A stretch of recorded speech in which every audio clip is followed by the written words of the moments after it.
எங்களை பொறுத்தவரையில் பத்திரிகை மற்றும் தொலைக்காட்சி நபர் அனைவருக்கும் தெரியும் தமிழகத்தில் எம்மாதிரியான அரசியல் சூழல் எழுந்திருக்கிறது என்பதை நீங்கள் அனைவரும் நன்றாக அறிவீர்கள். எங்களுடைய நிலைப்பாடு, நாங்கள் என்டிஏ கூட்டணியில் இணைந்துதான் கடந்த நாடாளுமன்ற தேர்தலில் போட்டியிட்டோம். அந்த கூட்டணி தான் இன்று வரை இருக்கின்றோம் என்ற நிலைப்பாடு இருக்கிறது எங்களை பொறுத்தவரையில்.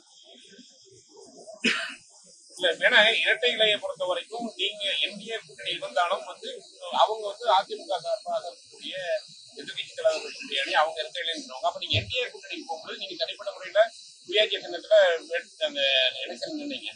இப்போ இந்த வரக்கூடிய தேர்தல் நீங்க எந்த சின்னத்துல நிற்பீங்க? இரட்டை இலை சின்னத்தில் நிற்பீங்களா இல்ல இரட்டை இலையில் நிற்பீங்களா? இரட்டை இலை சின்னத்தை பொறுத்தவரையில் ஈரோடு கிழக்கு தொகுதியில் தற்காலிகமாகத்தான் அங்கு இரட்டை இலை சின்னம் தரப்பட்டது. அந்த தற்காலிக நிலைப்பாடை இதுவரை தொடர்ந்து நிலைதான் கடந்த நாடாளுமன்ற தேர்தலிலும் இருந்தது.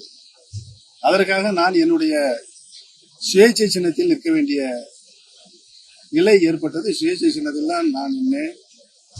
ராமநாதபுரம் நாடாளுமன்ற மக்கள் எனக்கு மிகுந்த ஆதரவு தந்து என்னை 2ஆம் இடத்தில் தக்க வைத்துக் கொண்டார்கள். உங்களுக்கு அனைவருக்கும் தெரியும்.